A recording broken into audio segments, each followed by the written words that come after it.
कि आपके साथ भी ऐसी घटना हुई है? मैंने दिल्ली गए थे मैंने बाल काटे छोटे, कुछ मन पता नहीं चला कैसे है।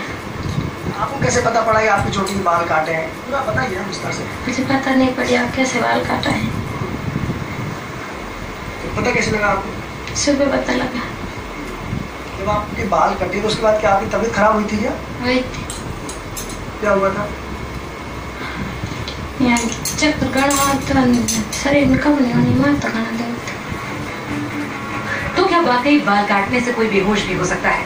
क्या वाकई बाल काटने से किसी को अस्पताल में एडमिट कराने तक की नौबत आ सकती है? हमारे लिए रेशमा की इन बातों पर यकीन करना बेहद मुश्किल था, लेकिन हमारी टीम के सामने रेशमा एक ऐसे सबूत के तौर पर थी जिनकी बातों को नजरअंदाज कर पाना भी मुश्किल था। आखिर हमने रेशमा के रिश्तेदार जगदीश से भी उस रात की कहानी की तफ्तीश की। ये रात को 1:15 पे हुई थी। हम सब सो रहे थे और मैं बाहर बैठा था। तो एक मिनट में वो 10-15 मिनट में मैं देखा कुछ नहीं था देखा इधर और फिर मैंने एक जोर से चिल्लट हुई थी। चिल्लट हुई तो मैं अंदर दौड़ दे गया तो मेरे को कुछ दिखा नहीं और ये बेहोश हो गई थी। सही चीज निकल कर नहीं आ रही है कि वास्तव में कारण क्या? नहीं, ये तो दिखाई नहीं दे रहा, क्या करे? किसी के कपड़ में नहीं आता, मेरे को आया देखा तो मैंने कुछ देखा ही नहीं, क्या करूँ? आखिर रेशमा का एक ऐसा सच न्यूज नेशन के कैमरे में कैद था जिस पर यकीन करना मुश्किल है, क्योंकि इससे जुड़े कई सवाल हैं। अंधेरी रात में बाल कौन काटता है? महिलाओं के ही बाल क्यों काटता है? अब तक वो अनजान नजर क्यों नहीं आया? क्या इसका कनेक्शन तंत्र मंत्र से है या फिर ये किसी सरधरे की करतूत है? ऐसे इक्का तुक्का मामले से हमारी पड़ताल पूरी नहीं होने वाली थी, लिहाजा हमारी टीम ने फूलदीप ओसियां गांव का रुख किया, जहां हमारी मुलाकात एक और महिला से। इस महिला ने भी हमारी टीम को वही आपकी सुनाई जो हमने रेशमा से सुनी थी। बाल काटने में पता लगा? बाल काटने में देख क्यों गाओ तो जाओ नहीं तो बच्चे देख नहीं उड़ देख तबीयत खराब अचानक पड़ते ही भाई भी होश होगा वो ना ध्यान नहीं कि बाल कतरी जाए नहीं कतरी बच्चे भाई आए थे नल के मन में बाल कतरी जाए हां बेहोश हो गए। फिर कहां ले गए? कटे नहीं लगा, मैं तो भान मार लेगा। यहाँ भी महिला की जुबान पर एक अदृश्य शक्ति का ही जिक्र था। फलूदी ओसियां गांव में ही हमने कई दूसरी महिलाओं से बात की। एक महिला ने हमारी टीम को बताया कि इन घटनाओं के बाद से वो इतनी सहम गई थी कि वो घर छोड़कर 10 दिनों तक अपने रिश्तेदार के घर चली गई। जो उस दिन ये घटना हुई थी ना, तो मेरे मम्मी घर पे थी, ठीक है, सब लोग हम लोग यहीं पर थे और कोई ना तो आता दिखा ना जाता दिखा, ठीक है। तो हम जो इस औरत के बाल कटे, हम ये बाजू में रहते तो हम लोगों को डर लगा तो मैं दीदी के पास चली गई थी। आज बाल कटने मतलब 9 दिन हो गए या 10 दिन हो गए। इतना ही नहीं, माता के मंदिर के सामने प्रदीप की जलेबी की दुकान में इन दोनों भारी भीड़ उमड़ने लगी है, तो जलेबी का धंधा अचानक ही काफी चमक गया है। छोटी घटने की घटना के कारण घरों में चढ़ा रहे एक मेंबर 250 ग्राम के हिसाब से। आखिर हमारी टीम ने पीड़ितों के बाद पुलिस का रुख किया, क्योंकि 50 से गांव का सरदर्द पुलिस के लिए सरदर्द बन चुका था। जो हमने इन्वेस्टिगेशन किया उसमें एक चीज सामने आई, वो काफी हद तक सही हो सकती है। हम दावे के साथ तो नहीं कर सकते वह सही है, क्योंकि जहाँ चिन्ह बने हुए थे या फिर जो है उसमें त्रिशूल का चिन्ह है या फिर जो है वो बिंदिया है, वो वहाँ थी जहाँ उस स्वयं आदमी की जो हाथ की जो रीच है वहाँ तक। जैसे वो सामने के साइड में है तो वहीं वो चिन्ह थे उसके हाथ के हो चाहे पेड़ के हो। किसी के पीठ में या साइड में जहाँ हाथ नहीं पहुँचता हो वहाँ पे चिन्ह ऐसे जो है नहीं देखे गए। तो इससे यही लगता है कि मतलब वो आदमी स्वयं जो है वो ये त्रिशूल का वो निशान वगैरह बना। मुझे ऐसा महसूस हुआ कि ये तो बाल किसी के द्वारा काटे हुए नहीं, लेकिन हम गाँव में अफवाह है, लोग अंधविश्वास से अपन किसी को कहेगा तो कोई लोग मानते भी नहीं, लेकिन मेरे हिसाब से तो बाल नहीं कटे थे, अफवाह थी। तो क्या जोधपुर जिले के जिन गाँव में अदृश्य शक्ति का खौफ मंडराने का दावा किया जा रहा है वो सिर्फ अफवाह का नतीजा है? क्या ऐसी घटनाओं के पीछे खुद पीड़ितों का ही हाथ है या फिर किसी शरारती तत्व का हाथ है? अगर ये महज अफवाह है तो बाल काटने वाला पकड़ में क्यों नहीं आता? ये सवाल लोगों में खौफ पैदा करने लगा है। लोग रात रात भर पहरा करने लगे, ओझाओं और तांत्रिकों का अड्डा गुलजार होने लगा। इस सब के बीच सवाल यह है कि पुलिस की तफ्तीश क्या है, किस आधार पर पुलिस किसी नतीजे पर अब तक नहीं पहुंच पाई है। लोगों का मानना है कि बाल का तंत्र मंत्र में काफी इस्तेमाल होता है और बाल काट कर कोई उनका बुरा भी कर सकता है। तो आखिर इसके पीछे की सच्चाई क्या है? जोधपुर जिले के कम से कम 50 से 60 गांव ऐसे हैं जहां इन दिनों एक अदृश्य खौफ ने लोगों के मन में अपना डेरा बना रखा है। महिलाएं हो या फिर बच्चियां या फिर घर के बड़े बूढ़े, हर कोई डरा हुआ है। डर इस बात का कि कहीं अंधेरी रात में कोई बाल न काट जाए या फिर पेट पर त्रिशूल न बना जाए। और ये चिंता अब लोगों को तंत्र मंत्र तक खींचे चले आ रही है। कई लोग ऐसे हैं जो घर में इस कथित प्रकोप से बचने के लिए पूजा और हवन करवा रहे हैं, तो कई हैं जो तांत्रिकों की ताबीज का सहारा ले रहे हैं, कई हैं जो बजरंगबली के मंदिर में इस आफत से बचने की जगह ढूंढ रहे हैं, तो मंदिर में हवन पूजा भी करवा रहे हैं। इनमें ऐसे भी कई लोग हैं जो तंत्र मंत्र और टोटकों का सहारा लेकर इस आफत को टालने में जुट गए हैं। जोधपुर जिले के गांव में महिलाओं के बाल काटने की घटना क्या महज अफवाह है? हम इसका सच तलाशने में जुटे हैं। रात को महिलाओं के बाल काटने की घटना के बाद कोई तंत्र मंत्र का सहारा लेने में जुटे हैं, तो कोई तावीज गंडे के लिए घूम रहा है। फलौदी, लोहावट, बाप, पीपाड़ा, शिवपुरी जैसे दर्जनों गाँव में इस तरह के मामलों की कतार सी लग गई है। अब तो जिले भर से इस तरह के मामले सोशल मीडिया पर चल रहे हैं। अफवाहों की आड़ में लोग लुट रहे हैं, तो वहीं जादू टोना करने वाले लोग जमकर चांदी।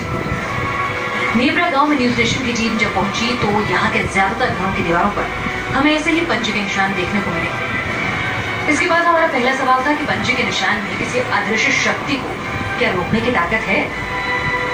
हमें सवाल के जवाब में उलझे ही थे कि हमें नेवरा गांव में दूसरे घर की दीवार पर यह आकृति बनी नजर आई। ये काफी हैरान करने वाला था, क्योंकि दीवार पर 7 बिंदियां बनी हुई थी, जो सातवें का निशान भी साथ में लिए हुई थी। हमारी टीम समझ नहीं पा रही थी कि आखिर आकृतियों में क्या कोई टोना टोट का छिपा था, कोई तंत्र मंत्र की शक्ति थी। हम फिलहाल नेवरा गांव में मौजूद हैं। यहाँ पर भी लगभग 2 से 3 ऐसी घटनाएं हुई हैं जिसमें महिलाओं के बाल काटे गए हैं। इसके बाद बहका माहौल है, डर है, लोग सहमे हुए हैं। विशेषकर बच्चों और महिलाओं में बहुत भय है। इसको दूर करने के लिए अगर हम इस घर की बात करें तो ये प्रयास किया जा रहा है, जिस तरह तथाकथित जो भूत प्रेत का साया होता है वो घर में प्रवेश ना करे और इस तरह की घटनाएं नहीं हो, इसके लिए इस तरह के हाथ बनाए जा रहे हैं। साथ ही अगर बात करें तो बिंदी बनाई है, 1 2 3 4 5 6 7 बिंदियां बनाई है। इसका भी कोई विशेष प्रयोजन बता रहे हैं। साथ ही ये स्वास्थ्य का निशान भी यहाँ बनाया गया है। जिन घरों में ये घटनाएं हो गई हैं उन्होंने तो उन तथाकथित जिस भी कारण से घटनाएं उनको रोकने के प्रयास किए जा रहे हैं। साथ ही अन्य घरों में इस तरह की घटनाएं ना हो, किसी महिला के साथ बाल काटने की घटना नहीं हो, या कोई भी अगर कोई दैवीय प्रकोप है या भूत प्रेत का साया है तो घर में नहीं आए। त्रिशूल का भी हुआ मिट गया बरसात में। जैसा कि इनको बताया गया है कि अगर इस चीज से बचना है, इन विपदाओं से बचना है और घर में इस तरह की घटना ना हो, इस तरह के तंत्र मंत्र का भी सहारा लिया जा रहा है। हमारी टीम को लोगों ने बता दिया कि ये सारी कोशिशें उसी अनजान शक्ति को रोकने की हैं जो इन दोनों जोधपुर के कई गाँव में लोगों को खौफ में जीने को मजबूर किए हुए हैं। लेकिन ऐसी किसी कोशिश को हमने पहले वैज्ञानिक आधार पर परखना चाहा, लिहाजा हमारी टीम सीधे पहुंची डॉक्टर के पास। हकीकत में इस तरीके की कहीं भी कोई भी साइंटिफिक ऑब्जर्वेशंस नहीं है कि किसी के कोई बाल काट दिए उसके कारण से, जैसा जितना हमने भी जो सुना है बाल काट देते हैं, उसको बिंदी लगा के चले जाते हैं और ये कह रहे हैं कि वो बिंदी जितनी 2 बिंदी लगाई है, 3 बिंदी लगाई है तो इतने दिनों बाद में वो खत्म हो जाएगा। उनको मृत्यु का भय दिखा के इस तरह की चीजें। कुल मिला की बात यह है कि लोगों में भय व्याप्त करने के अलावा और ज्यादा कहीं कोई ऐसी बड़ी बात नहीं हो रही है। सवाल उठता है कि आखिर पुलिस इस केस को कैसे खारिज कर रही है? आखिर जो दहशत 50 से ज्यादा गाँव में फैल गई है उस पर पुलिस की तफ्तीश क्या कुछ कहती है? ये समझने के लिए न्यूज नेशन की टीम इलाके के पुलिस अधिकारी के पास पहुंची। ये एक साइकोलॉजिकल इफेक्ट रहता है उनका, क्योंकि उनको लगता है कि भाई जादू टोना है तो उसका इलाज भूपों के पास है, जबकि ऐसा बिल्कुल भी नहीं है। भूपों के पास में इनका कोई इलाज नहीं है। हमने ये जो है एक मीडिया के माध्यम से भी हमने कहा था कि भैया भूपों के और जादूगर हैं या झाड़ीगर हैं उनके चक्कर में नहीं पड़े। जब भी कोई प्रॉब्लम हो तो सीधे डॉक्टर के पास में जाएं और अफवाहों पे बिल्कुल ध्यान नहीं दें। तमाम पड़ताल के बाद हमारी टीम अब नतीजे पर पहुंच चुकी थी कि ये अंधविश्वास है जिसके अंधे नस पैर होते हैं और एक जगह से अंधविश्वास की चिंगारी फूटी तो उसे फैलते देर नहीं लगती। जिन बनाते कई त्रिशूल बनाते हैं और कई बिंदियां लगाते हैं, अब पता नहीं कि ये सच है या क्या मालूम नहीं है। जाहिर है ये सिर्फ एक अफवाह है जिसके हाथ पैर नहीं है, लेकिन एक हकीकत ये भी है कि महिलाओं के कई बाल काट लिया जाता है उसकी पीठ पर त्रिशूल का निशान बना दिया जाता है और कौन ऐसा करता है इसका पता अभी तक नहीं चला है। भनक तक नहीं चलती।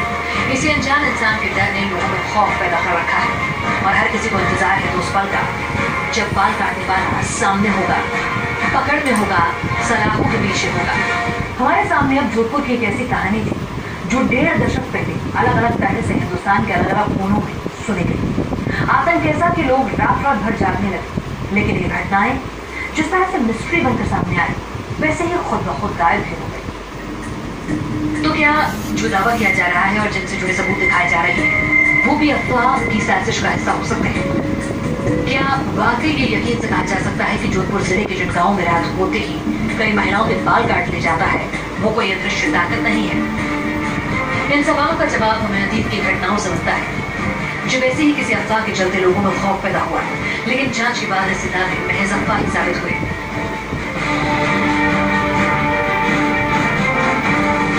ये साल 2001 था। जगह देश का कोई दूर-दराज का इलाका नहीं बल्कि देश की राजधानी दिल्ली ही थी। तब दिल्ली में मंकी मैन की कहानियां तेजी से फैल रही थी।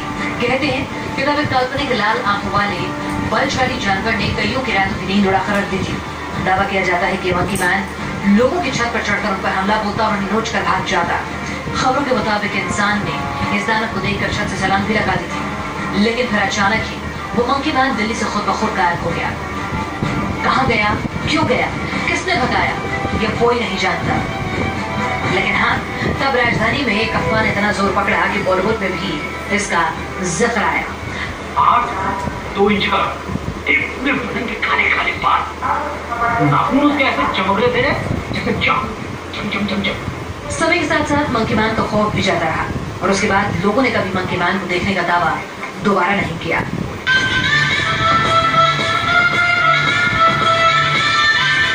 हिमेश रेशमिया का ये सुपरहिट गाना लगभग सभी को याद होगा।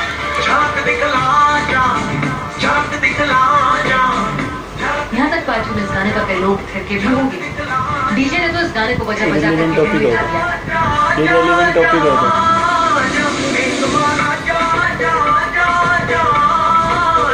लेकिन इसी गाने पर गुजरात के आनंद में बैन लगा दिया गया। दावा किया जा रहा था कि कुछ लोग इस गाने को सुनने के बाद पागलों जैसी हरकत करने लगते हैं। कुछ का कहना था कि इस गाने को बजाने से आत्माएं दूसरों के शरीर पर कब्जा कर लेती हैं।